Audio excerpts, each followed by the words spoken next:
Bonjour à tous, alors me voilà avec une update sur Bryan Kohberger. Pour ceux qui ne savent pas qui est Bryan Kohberger, j'ai déjà fait une vidéo dessus, mais en récapitulatif, il est accusé d'avoir tué 4 étudiants dans l'Idaho. Il est rentré dans leur résidence et il a poignardé 4 personnes sur les 6 qui étaient dans la maison à 4 h du matin au mois de novembre 2022. Il a été inculpé en janvier 2023 et au mois de mai, il y a quelques jours, il y a eu son audience de mise en accusation. Alors la mise en accusation, normalement, elle doit être dans les 15 jours qui suivent l'accusation, l'arrestation. All rise. Thank you very much. Please be seated. Good morning, everybody. Mais là, ses avocats n'ont pas arrêté de repousser. Résultat, ça a été au mois de mai. Donc, l'audience de mise en accusation a 2 objectifs. Le premier, c'est que Bryan Kohberger comprenne bien pourquoi il a été arrêté et aussi ce qu'il encourt. Et le deuxième, le plus important, c'est qu'est-ce qu'il va plaider, coupable ou non coupable. Il est quand même inculpé pour 4 meurtres au premier degré. Et la sentence pour ce meurtre, c'est prison à vie ou peine de mort. Donc, Bryan Kohberger, lui, il a 4 chefs d'inculpation de meurtre au premier degré. Et en Idaho, ça se cumule si il n'a pas la peine de mort. Et ça, c'est le procureur qui décide. Et il a quelques jours pour décider s'il veut mettre la peine de mort ou pas. Quand le moment est venu pour lui de dire son plaidoyer, c'est son avocate Anne Taylor qui s'est levée et qui va dire « Stand silence ». Mr. Kohberger prepared to plead to these charges? Your Honor, we will be standing silent. Because Ça veut dire qu'il garde son droit au silence.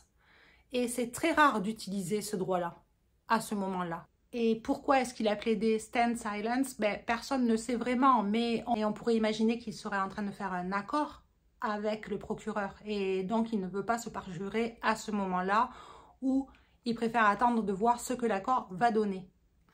La deuxième chose aussi, et je pense que c'est peut-être le plus important, mais on sait que Bryan Kohberger de la prison, il suit énormément son affaire et il fait très attention à son image.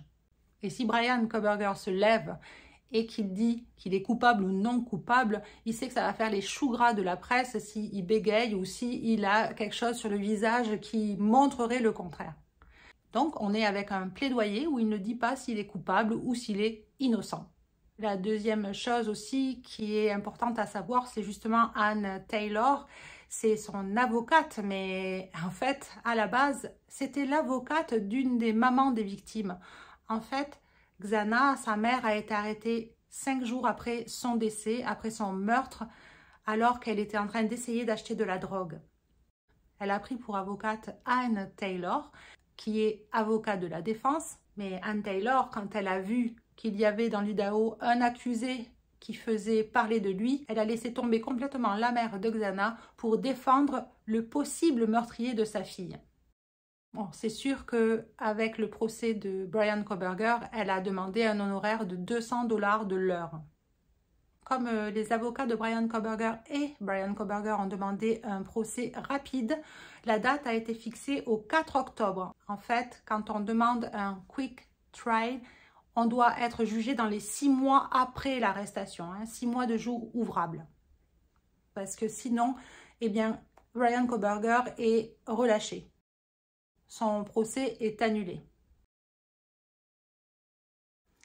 Et il y a aussi une autre histoire. L'année dernière, en mai 2022, alors que Bryan Kohberger n'était pas encore à Washington, mais qu'il était chez lui, chez ses parents en Pennsylvanie, une de ses voisines qui s'appelle Dana Smither a disparu.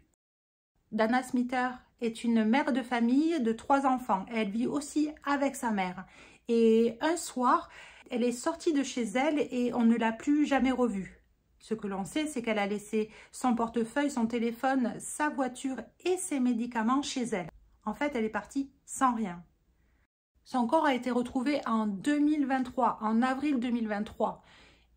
Il était en train de se décomposer dans un parc à environ 30 km de chez les Kohberger. Ils ont donc fait un grand jury et ils ont forcé les parents de Bryan Kohberger à venir témoigner dans ce grand jury.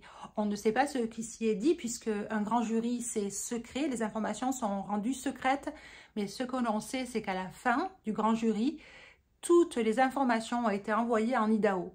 Alors, est-ce qu'il y aurait un rapport entre cette disparition et Bryan Kohberger? Le dernier point sur les updates, c'est le gag order. Il y a sur l'affaire de Bryan Kohberger un gag order, c'est-à-dire que personne, la presse, les témoins, les avocats, la police, personne ne peut parler de l'affaire. Et il y a la famille Gonçalves, qui sont donc les parents d'une victime.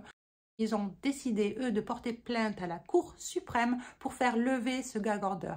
Et s'est joint à eux la presse, en fait, toute la presse nationale du pays, parce qu'ils veulent que le gag order soit levé et qu'on puisse parler de l'affaire.